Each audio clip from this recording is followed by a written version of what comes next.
Hebreos capítulo 1, versículos 4 al 6.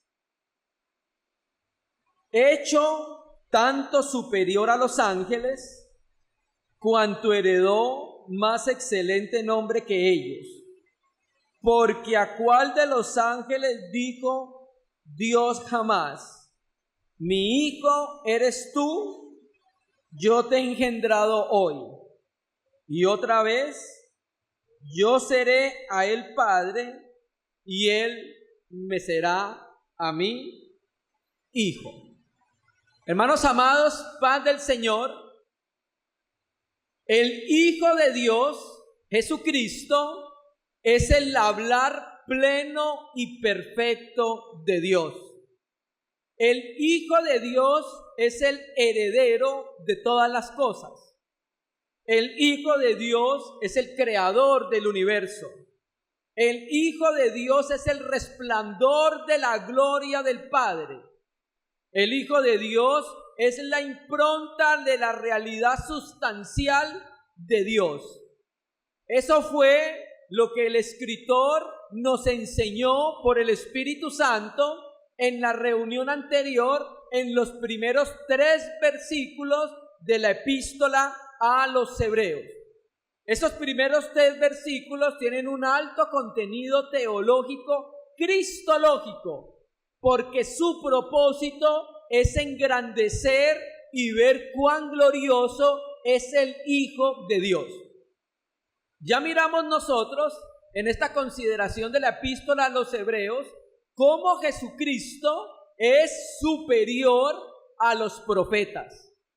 Porque efectivamente Dios habló a través de los profetas. Habló de una manera fragmentaria, por partes y variadamente, por sueños, por visiones, por ángeles, etcétera, etcétera. Pero ahora, en los últimos tiempos, nos habla plenamente, perfectamente y completamente en la persona de su Hijo, nuestro Salvador. Hoy vamos a continuar viendo la supremacía de Jesucristo. Y recuerde que el Espíritu Santo en esta epístola engrandece al Hijo de Dios por vía de contraste. Ya lo contrastó con los profetas. Ahora, para engrandecerlo, lo va a contrastar con los seres espirituales angelicales. Y la porción que vamos a ver hoy es del capítulo 1, verso 4 al versículo 14. Recuerde que la epístola inicia diciendo Dios habló. En esta epístola vemos nosotros el hablar de Dios. Y en los versículos 5 al 13 vamos a seguir viendo el hablar de Dios. El escritor, para argumentar la supremacía de Jesucristo, cita 7 versículos del Antiguo Testamento, desde el versículo 5 hasta el versículo 13. Cita del versículo 5 el Salmo 2, versículo 7. En el mismo versículo 5 cita segundo de Samuel 7:14. En el versículo 6 cita el Salmo 97:7. En el versículo 7 cita el Salmo 104, versículo 4. En el versículo 8 y 9 cita el Salmo 45, versos 6 y 7. En el versículo 10 y 12 cita el Salmo 102, 25, 27. Y en el versículo 13 cita el Salmo 101, 110, versículo 1. Casi todas estas citas provienen de la versión griega del Antiguo Testamento llamada la Septuaginta. Por eso me traje hoy la Septuaginta para citarles literalmente cómo el escritor estaba citando el Antiguo Testamento, pero no citaba el Antiguo Testamento hebreo, sino el Antiguo Testamento griego, que era la Septuaginta. Antes de entrar propiamente en los versículos, vamos a mirar que en estas consideraciones del 4 al 13 vamos a ver pruebas muy fuertes de la deidad de Jesucristo. En el versículo 8 dicen que Jesucristo está en el trono, que es el mismo trono del Padre, y le llama Dios. En el versículo 9 al Hijo le llama, oh Dios, te ungió tu Dios. En el versículo 10 le llama Señor. En el versículo 10 le llama Creador. En el versículo 11 le llama inmutable y en el versículo 12 le llama eterno. Todas estas son evidencias de quién es Jesucristo, al quien estamos honrando nosotros como creyentes. Y por eso nos hacemos llamar cristianos, seguidores de Cristo. ¿Y quién es Cristo? El Hijo del Dios viviente. ¿Quién es Dios? ¿Quién es el Creador? ¿Quién es inmutable? ¿Y quién es eterno? Miramos nosotros que el versículo 3, ¿cómo terminó? Mire su Biblia. Terminó con la super exaltación de Jesucristo a la diestra del Padre. Y ya ese versículo, solo en ese versículo, podemos ver que Jesucristo es superior a los ángeles. Ahora, el escritor va a contrastar a Cristo con los ángeles. ¿Por qué? Recuerde que en la epístola a los Hebreos, Cristo es contrastado con los profetas, con Moisés, con Aarón, con el antiguo pacto, con los ángeles. ¿Qué quiere decir esto?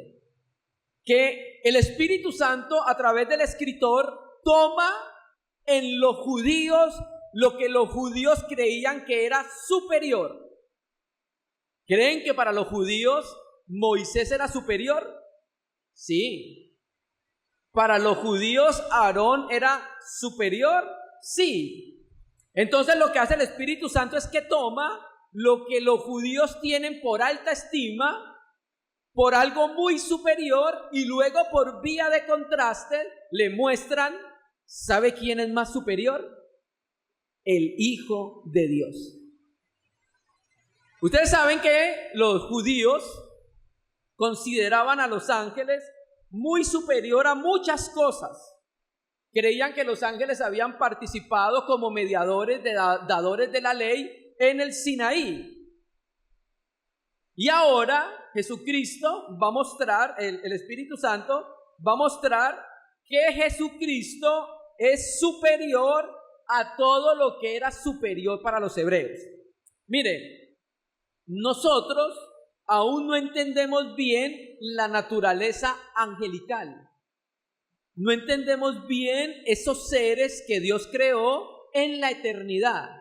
Sabemos que son seres gloriosos, majestuosos, han intervenido en la creación, Dios ha hablado por ellos, Dios ha hecho portentos, son mayores que nosotros los seres humanos en gloria, en potencia y en majestad. Hay mucho que no sabemos de los ángeles, pero lo que debemos entender es que los ángeles, si lo podemos decir así, tienen dos grandes divisiones en función con su ministerio. Uno, la función primera que tienen los ángeles es su servicio directo al trono y directo a Dios. ¿Cuáles son esos seres espirituales que tienen un servicio directo al trono? Serafines, querubines, inicialmente. Y tenemos los otros ángeles que sirven a Dios en un ministerio del trono a la creación. Tenemos uno que sirve directamente al trono y tenemos otros que sirven desde el trono a la creación, que en este caso sería ¿quiénes? Los arcángeles y los ángeles. Tenemos otro tipo de servicio que es el servicio de los ancianos espirituales, y también pareciera que ellos sirven del trono a la creación porque se entiende que gobiernan o administran el universo con Dios. ¿Bien? Entonces tenemos los querubines, tenemos los serafines que tienen un servicio directo al trono. ¿Bien? Y cuando nosotros examinamos las escrituras podemos inferir que el servicio que tienen los serafines es la custodia de la adoración santa a Dios. ¿En qué sentido? En el sentido que no suba ninguna adoración impura a Dios. Y tenemos los querubines. Los querubines es como la guarda de Dios. Son los que custodian la santidad de Dios en el sentido de que nada puro nada impuro entre a la presencia del Señor. Luego tenemos los que sirven del trono a la creación, que son los arcángeles y son los ángeles, dando mensajes, sirviéndonos a nosotros, que así termina el escritor en el último versículo. Bien, entonces vamos a mirar las afirmaciones, las revelaciones de la Biblia que apoyan la superioridad de Jesucristo sobre los ángeles. Versículo 4, empezamos diciendo 1, que Cristo es heredero del nombre de Hijo.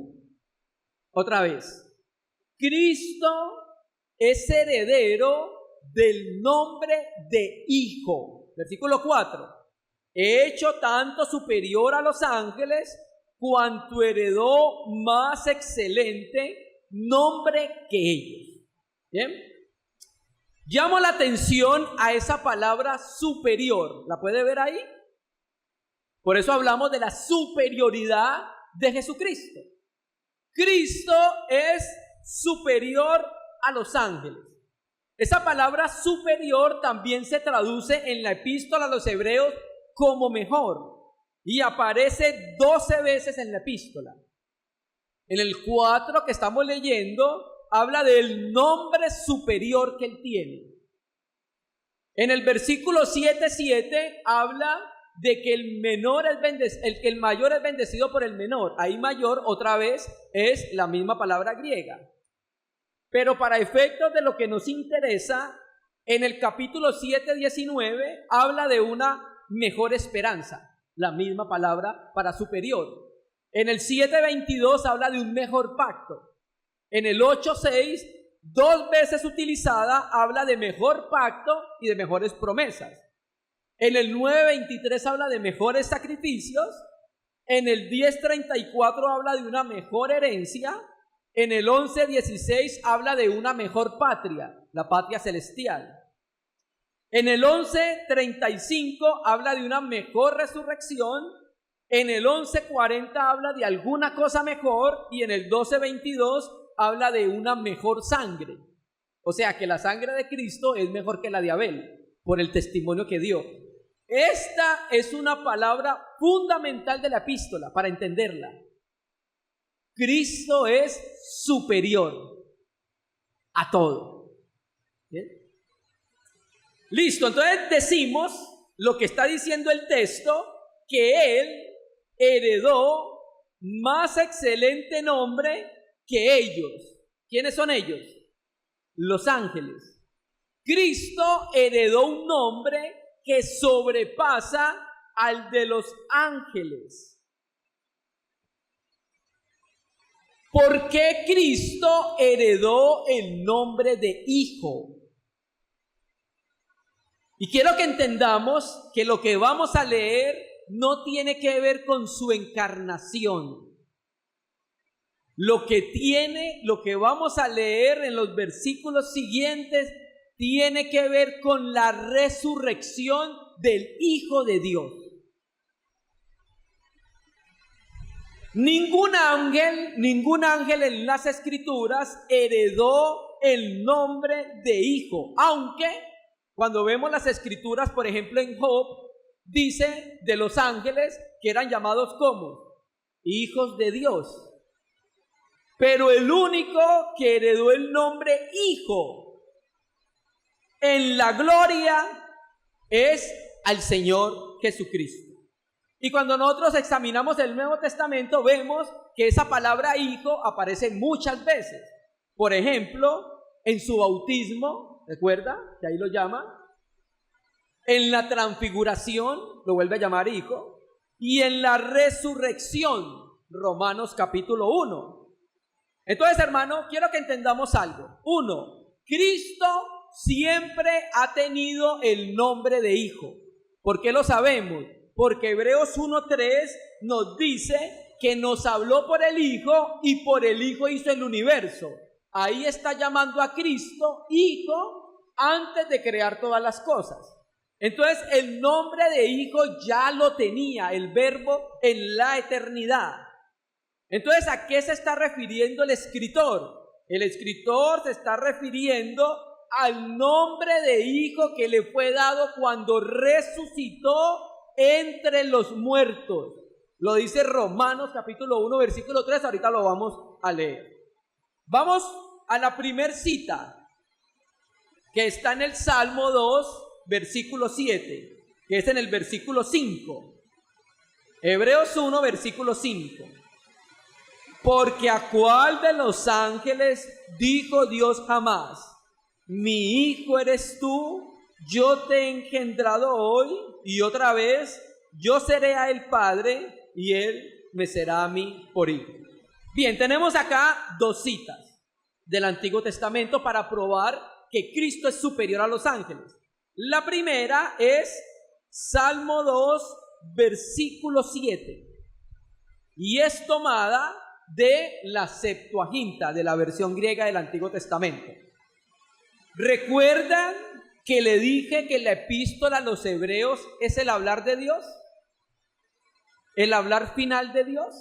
Bueno, mire su Biblia. Versículo 5. Aparece la palabra: ¿a cuál de los ángeles dijo? ¿Sí lo ve? Dijo. Versículo 6. Aparece otra vez la palabra dice. Versículo 7. Aparece otra vez la palabra dice. ¿Sí lo están viendo? Versículo 8. Dice, en la Reina Valera 60. Versículo 13. Dijo. ¿Qué significa esto? En esta epístola encontramos el hablar de Dios. Por eso aparece y dijo y dice ¿quién? Dios. Porque el escritor, cuando cita los salmos, dice y dijo Dios. ¿Bien?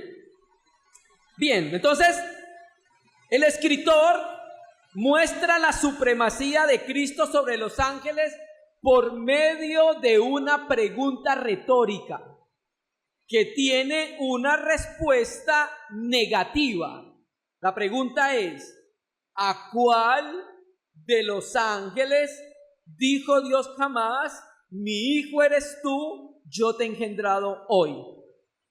La respuesta tajantemente es: nunca, jamás. Dios nunca le ha dicho a los ángeles: mi hijo eres tú. Nunca lo hizo el Señor, nunca lo hizo el Padre. ¿Bien? Entonces aquí el escritor muestra la superioridad de Cristo en la resurrección, que lo coronó hijo por lo que padeció. El Hijo de Dios es el heredero de todas las cosas.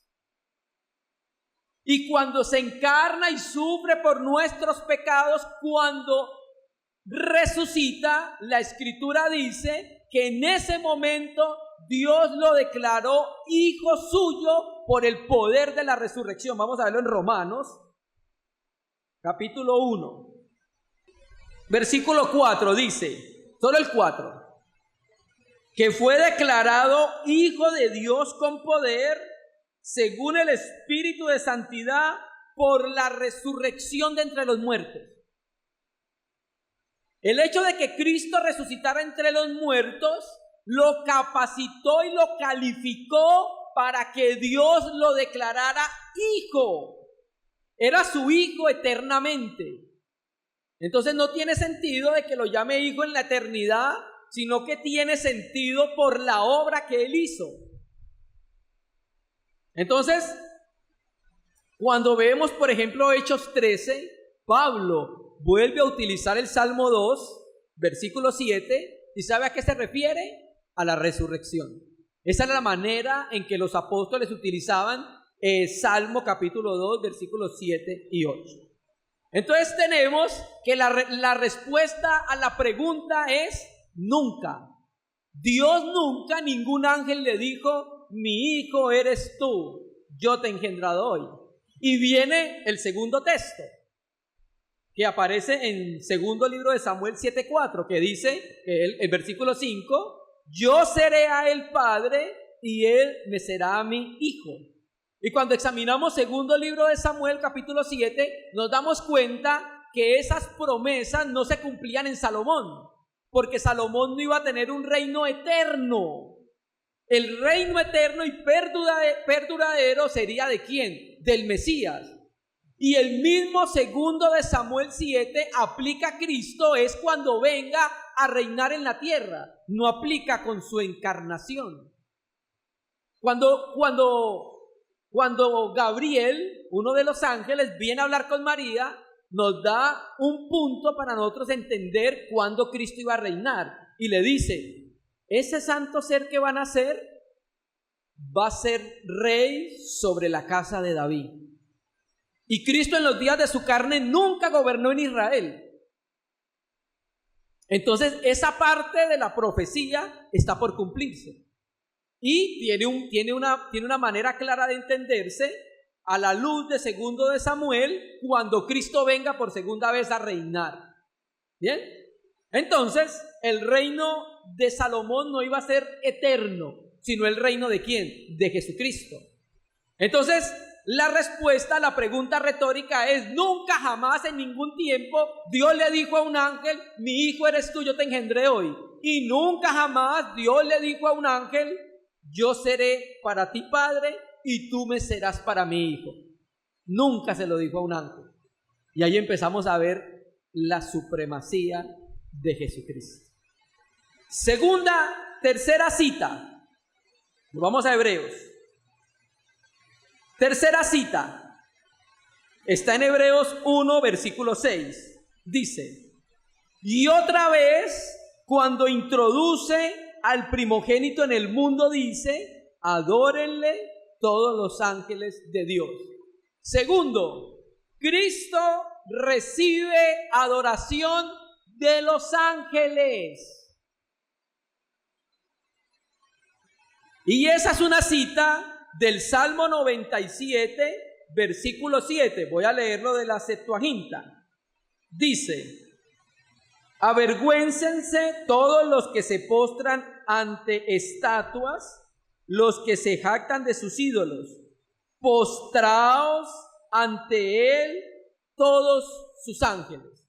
Cuando nosotros examinamos el Salmo 97, no aparece la palabra ángel en Reina y Valera. Dice, postraos ante él todos los dioses. Póstrense ante él todos los dioses. Entonces, efectivamente, el escritor está trayendo la Septuaginta que dice ángeles. ¿Bien? Listo. Tenemos aquí algo importante. Y es que está hablando de introducir al primogénito al mundo. Mire su Biblia, ahí lo dice. Y otra vez, cuando introduce al primogénito en el mundo. Para entender esta palabra primogénito tenemos que rastrearla en el Antiguo Testamento. Entonces la palabra primogénito en el Antiguo Testamento, ¿qué significaba? El primer nacido de casa, que era la fuerza y el vigor del padre, que a ese primer nacido le iba a tocar una doble porción de la herencia. En Isaías 7:14 se utiliza el primogénito para hablar del rey de Israel. Ahora, también tenemos que decir que primogénito no siempre significa exclusivamente nacido primero. ¿Por qué? Porque Salomón, Dios lo hizo primogénito. Y él no fue el primer hijo de David, era como el 10º hijo de David. Entonces la palabra primogénito acá indica preeminencia del hijo frente a todo lo creado. no le crea a la Watchtower que le dice que primogénito es el primer ser creado por Dios. Jesucristo es por ser heredero de todo, Él tiene preeminencia frente a todo lo creado. Por eso es el primogénito. Bien, ahora la pregunta es, ¿cuándo introduce al Hijo en el mundo habitado? ¿Cuándo lo introduce? Unos comentaristas dicen que tiene que ver con su encarnación, otros comentaristas dicen que tiene que ver cuando Él venga a reinar por segunda vez. Y creo que la clave para entenderlo es la palabra mundo. Ahí. Esa palabra mundo aparece otra vez en Hebreos 2:5, cuando dice porque no sujetó a los ángeles al mundo venidero. No es la palabra cosmos. Ahí la palabra mundo es oikoumene. Y esa palabra significa tierra habitada. Hace referencia al mundo venidero. Entonces, esta palabra nos ayuda a entender que el escritor tiene en mente, está refiriéndose a la introducción del Hijo al mundo habitado para reinar. ¿Por qué lo entendemos nosotros así? Porque cuando Jesucristo vino a la tierra y murió por nuestros pecados y ascendió a la majestad de las alturas, Pablo enseña en Filipenses que ante Él todos se tienen que postrar y a Él todos los tienen que adorar. Vamos a leerlo. Filipenses 2, versículos 9 al 11. Entonces creemos que el primogénito es introducido en la tierra habitada por medio de la resurrección para reinar. Está hablando de su parusía, de su reino milenial, y ahí va a recibir la herencia que el Padre le prometió. Pídeme y te daré por herencia las naciones de la tierra. ¿Bien? Filipenses 2, 9 al 11. Mire lo que dice. Después de haber sufrido, después de haber muerto por nuestros pecados en la cruz, después de haber resucitado y ascendido, mire lo que dice Pablo. Por lo cual, Dios también le exaltó hasta lo sumo y le dio un nombre que es sobre todo nombre, para que en el nombre de Jesús se doble toda rodilla de los que están en los cielos y en la tierra y debajo de la tierra, y toda lengua confiese que Jesucristo es el Señor, para gloria de Dios Padre. ¿Qué quiere decir esto entonces? Salmo 97:7, Hebreos 1:6. Adórenle todos los ángeles de Dios. O sea que cuando el Hijo es exaltado, va a recibir adoración de todos los seres espirituales angelicales. ¿Por qué estamos seguros? Porque el texto 10 dice que ante Él se va a doblar toda rodilla de los que están ¿en dónde? En los cielos. Y hasta el mismo diablo que no quiere arrodillarse ante el Señor, algún momento lo va a hacer, porque todo lo van a confesar como Señor. Entonces por eso creemos que está hablando de la introducción en la resurrección para reinar. Amén. 3, versículo 7. Cristo es servido por los ángeles. Cuarta cita, Salmo 104 de la Septuaginta. Voy a leerlo, Hebreos 1:7. Dice: ciertamente de los ángeles dice, el que hace a sus ángeles espíritus y a sus ministros llama de fuego. Vuelvo a leer otra vez la Septuaginta porque es una cita literal de la Septuaginta. 104, versículo 4. Dice: el que hace a sus ángeles espíritus y a sus servidores fuego inflamado. En la Reina y Valera no aparece la palabra ángel. Entonces por eso siempre está citando de la Septuaginta. Bueno, ahora ¿qué hace el Espíritu Santo a través del escritor? Interrumpe el testimonio del Hijo para dar testimonio ¿de quién? De los ángeles. Y es el testimonio de Dios basado en el Salmo 104 de la Septuaginta. Tenemos que entender algo, apreciados hermanos y amados hermanos. Cuando Dios contrasta en la epístola a los hebreos, no lo hace para menospreciar, porque Moisés tuvo su lugar en la economía del Antiguo Testamento. Aarón tuvo su lugar importante en la economía del Antiguo Testamento. Los ángeles la han tenido, sino que lo hace para mostrar que aunque ellos son gloriosos, más glorioso es nuestro Salvador. ¿Bien? Entonces aquí tenemos el testimonio de Dios acerca de los ángeles y los compara con el viento y el fuego, que son elementos naturales que Dios muchas veces utiliza para hacer juicio. ¿Bien? Entonces aquí tenemos nosotros que Dios, que los ángeles son servidores de Dios. Los ángeles van a ejecutar los mandatos de Dios, y aquí se compara que cuando ejecutan el mandato de Dios se les compara con ministros de fuego. ¿Sabe qué quiere decir eso? Juicio. Dios utiliza a los ángeles para hacer juicio. ¿Está seguro, hermano? Por supuesto, Sodoma y Gomorra. ¿Y sabe cuántos ángeles Dios utilizó para hacer juicio? Entonces, cuando está diciendo que hace a los ángeles llamas de fuego, está refiriéndose a que Él los utiliza para juzgar cosas en la tierra. Y ahí estamos viendo nosotros la superioridad de Cristo sobre los ángeles. Porque Cristo es superior a los ángeles porque los ángeles le sirven a Él. Y aquí se utiliza una palabra muy importante donde dice ministros. ¿La puede ver? El que hace a sus ángeles espíritus y a sus ministros. Esa palabra ministros es la palabra griega liturgos, de donde viene liturgia. Entonces, esa palabra trata de decir que los ángeles le prestan un servicio cultual, de culto a Dios.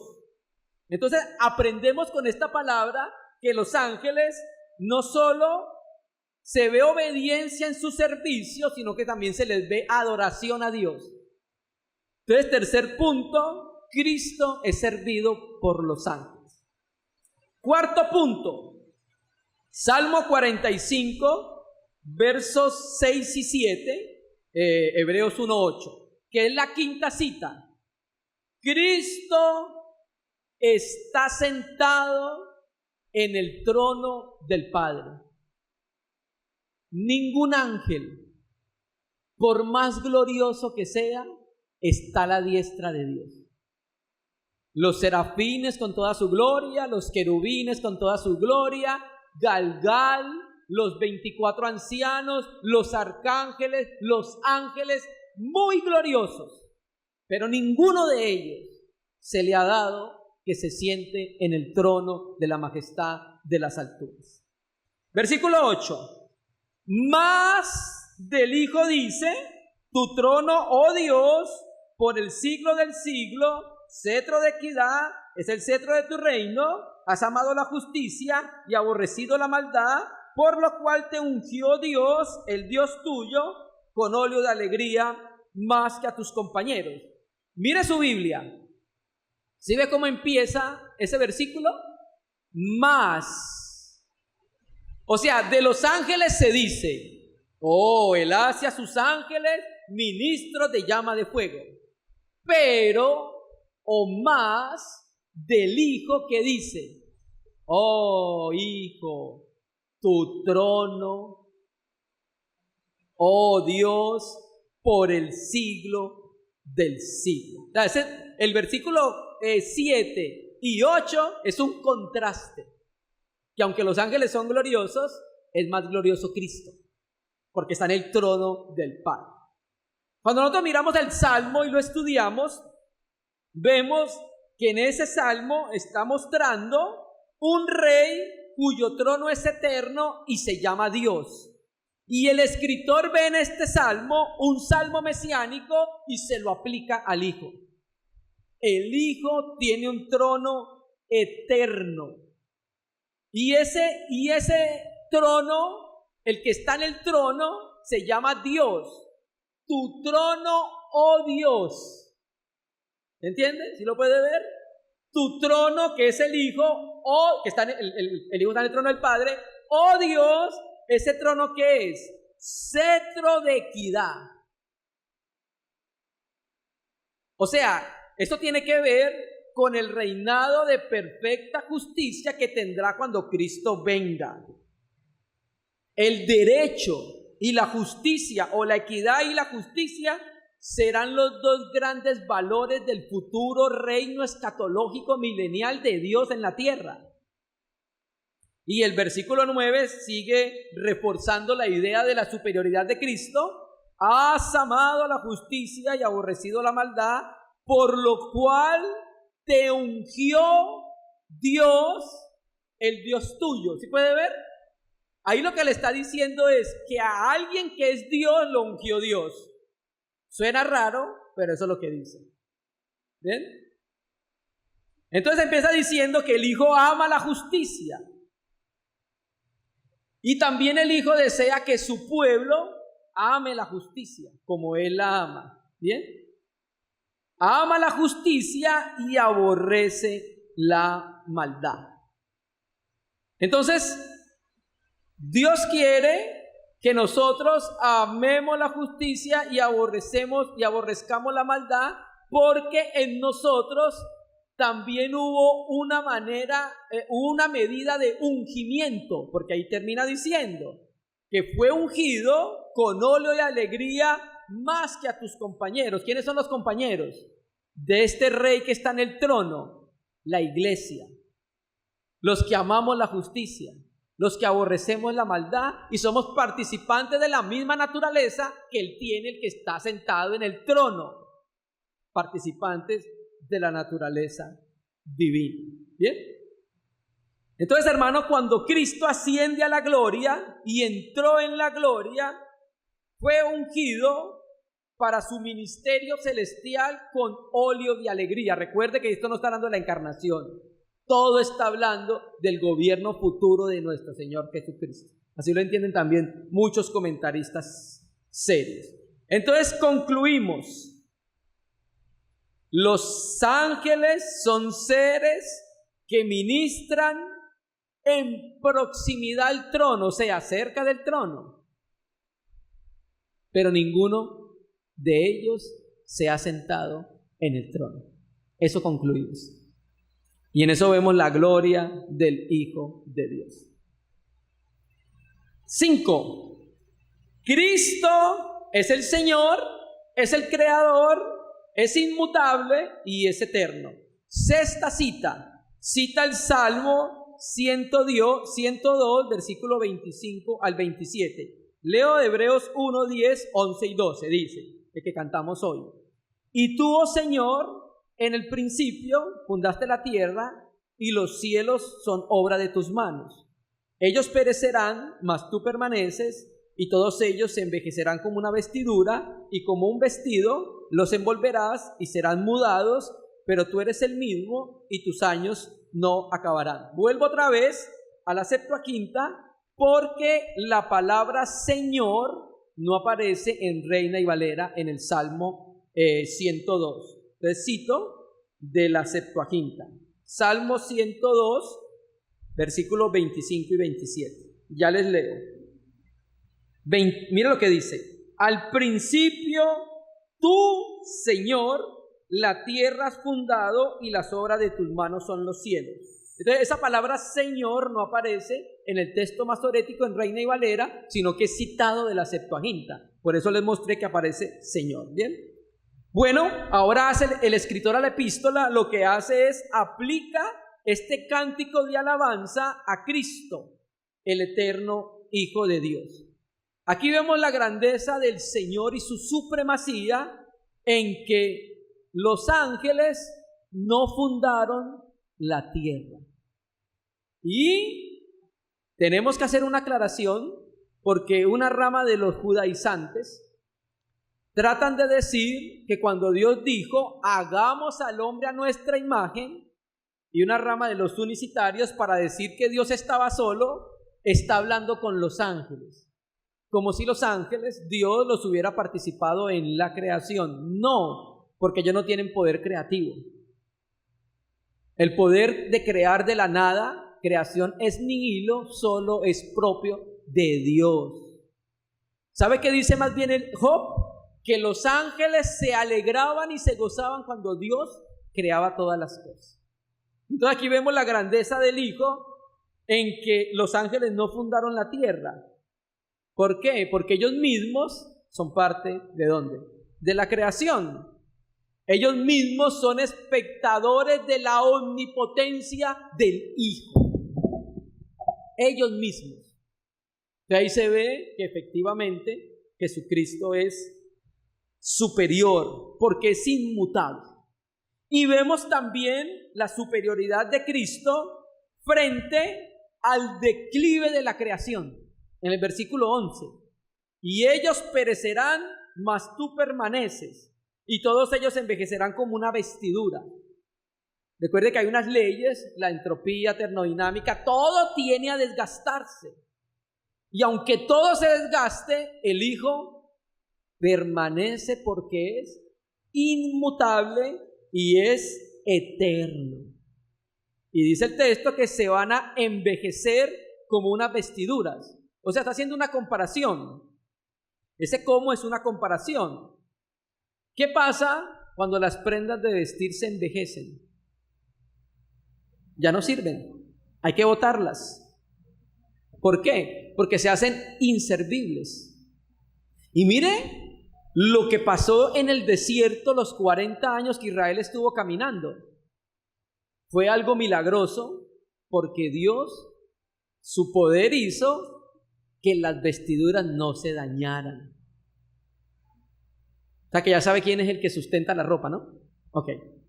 Entonces, así como le pasa a los vestidos viejos, así le pasa al universo. Este universo está envejeciendo, está pasando para dar paso a la nueva creación. Y aunque todo pasa, todo se envejece, el Hijo permanece inmutable. Por eso el texto dice, tú eres el mismo. Una verdad del mismo libro de Hebreos, capítulo 13, que dice, Jesucristo es el mismo ayer, hoy y por los siglos. No cambia. Y tus años no acabarán.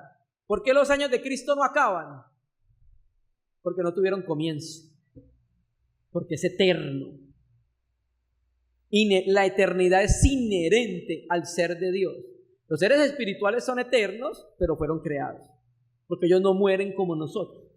En ellos hay eternidad, pero ellos tuvieron comienzo. Entonces en esto se ve la grandeza del Hijo. Y terminando ya, Cristo está reinando a la diestra de Dios.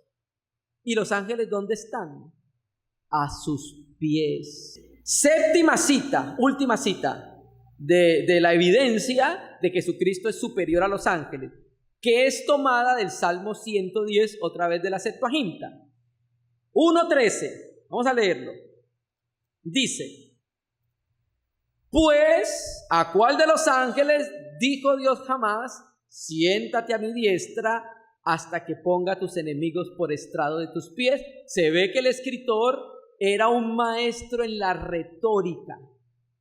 Por eso se cree que no fue Pablo el que la escribió. Bueno, entonces con esta pregunta retórica exige una respuesta negativa. Jamás, ahí lo dice, nunca Dios le dijo a alguno de los ángeles, siéntate a mi diestra. Nunca Dios lo hizo con ninguno de sus ángeles. ¿Bien?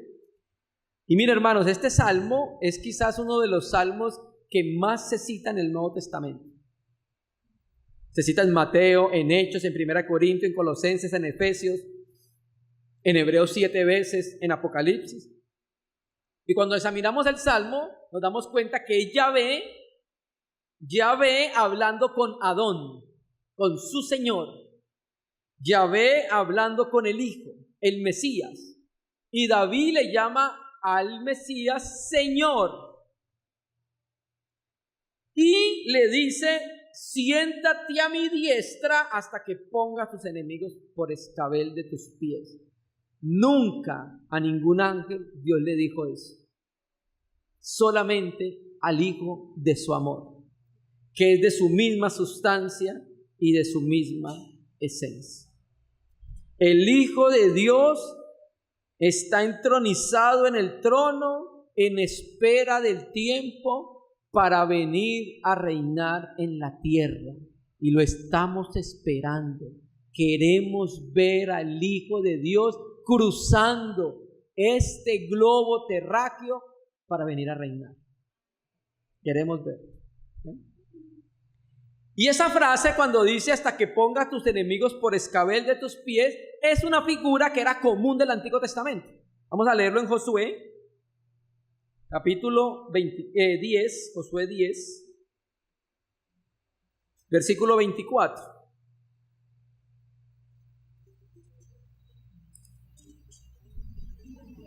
Cuando habla de la derrota que hizo Josué contra los amorreos. Versículo 24 dice: llama a los generales de él y les dice: y cuando los hubieron llevado a Josué, llamó Josué a todos los varones de Israel y dijo a los principales de la gente de guerra que había venido con él: acercaos y poned vuestros pies sobre el cuello de estos reyes. Y ellos se acercaron y pusieron sus pies sobre el cuello de ellos. ¿Ven? Entonces, esa era una práctica común en el Antiguo Testamento. Cuando un general, cuando un rey era victorioso sobre sus enemigos, se acercaba y le colocaba el pie sobre el cuello del rey derrotado para mostrar el triunfo que tuvo sobre sus enemigos. ¿Bien? Entonces, eso se habla de dominio completo. Entonces, el Hijo de Dios va a venir a dominar todas las cosas. Hoy está gobernando, reinando, pero va a haber un momento en que el último enemigo, que es la muerte, 1 Corintios 15, va a ser derrotado. Y cuando entonces todo esté sujeto al Hijo, Pablo enseña que entonces el Hijo le dará todo al Padre. Entonces, el milenio tenemos el reino del Hijo, y luego el reino eterno es el reino del Padre, porque el Hijo le va a entregar todos los enemigos derrotados a su Padre, y comenzará la era eterna. Amén. Y terminemos versículo 14. No son todos espíritus ministradores enviados para el servicio a favor de los que serán herederos de la salvación. Entonces la conclusión viene otra vez con otra pregunta retórica. ¿Bien? Y la respuesta aquí es que afirmativa. Efectivamente, ellos tienen un servicio y un ministerio. Todos los seres espirituales angélicos tienen un servicio, ya sea a Dios o ya sea a la creación. Y creo que cuando está hablando de ángeles en toda esta porción, no se está refiriendo únicamente a los mensajeros, a Gabriel, que dan mensajes. Está hablando de toda la naturaleza angélica encerrada. Cuando habla de los ángeles, está hablando de todos los seres espirituales angélicos. ¿Bien? Entonces, aquí los ángeles son espíritus ministradores, liturgos. O sea, ellos tienen un servicio elevado de servir a Dios allá en su trono. Y ellos existen para servir a Dios y para servir ¿a quién? A la humanidad. Ellos sirven para eso. Cuando vemos, por ejemplo, vemos nosotros Daniel 12, vemos a Miguel que estaba actuando a favor de Israel. Cuando vemos los ángeles que podemos ver en las escrituras como Gabriel, siempre actúa a favor de la creación. Cuando los vemos haciendo juicios en Apocalipsis, siempre es sirviendo al Señor. ¿Bien? Entonces ellos sirven ¿a quiénes? Mire su Biblia. A los que serán herederos de la salvación. Entonces el servicio de los ángeles tiene que ver con un grupo de personas. ¿Cuáles? El texto da a entender que está como en futuro, a quienes están a punto de heredar la salvación. O sea, hablando de los niveles de la salvación. Entonces quiere decir que los ángeles están puestos para servicio de los creyentes. Los ángeles están puestos para servicio de los que son uno con el que está sentado en el trono, el Hijo de Dios. Y los ángeles nos van a servir toda la vida. Incluso puede decirse que nos van a servir hasta que nos muramos. Porque al menos Lucas da a entender que cuando una persona se muere, ellos son los que llevan esa parte inmaterial al reino de Dios. ¿Bien? Total, ellos tienen un servicio a favor de los que vamos a heredar la salvación o heredamos la salvación. Entonces vamos a concluir. El Hijo es Dios. Los ángeles son seres creados. El Hijo recibe la adoración, los ángeles lo adoran. El Hijo es el creador, los ángeles son criaturas. El Hijo está en el trono, los ángeles no. El escritor utiliza la vía de contraste para engrandecer a nuestro amado Señor Jesucristo. ¿Qué aprendemos de estos textos? Varias cosas, apreciados hermanos. Si los ángeles sirven delante de Dios con compromiso,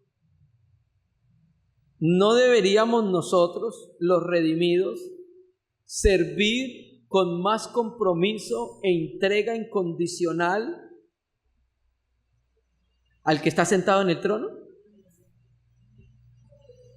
Deberíamos entregarnos más por Él. Y cuando ellos sirven a Dios, lo hacen con gozo y no ponen ningún pero. Sí, Señor. Gabriel, necesito que vayas y des un mensaje allá a los hermanos en La Rochela. Sí, Señor. ¿Bien? Si ellos sirven con tal compromiso, ¿cuánto mayor compromiso debería haber por nosotros que sí fuimos redimidos y somos uno con el que está sentado a la diestra del Padre? En cambio ellos no. Si el servicio de los ángeles conlleva obediencia y conlleva adoración al Hijo, ¿no deberíamos entonces nosotros los redimidos adorarle con todo nuestro ser a Él?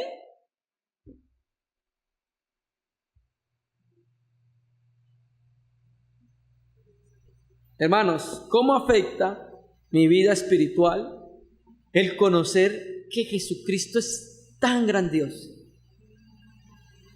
Y la palabra de Dios sirve para eso, para conocer el testimonio que Dios ha dado acerca de su Hijo. Él es el glorioso Hijo de Dios.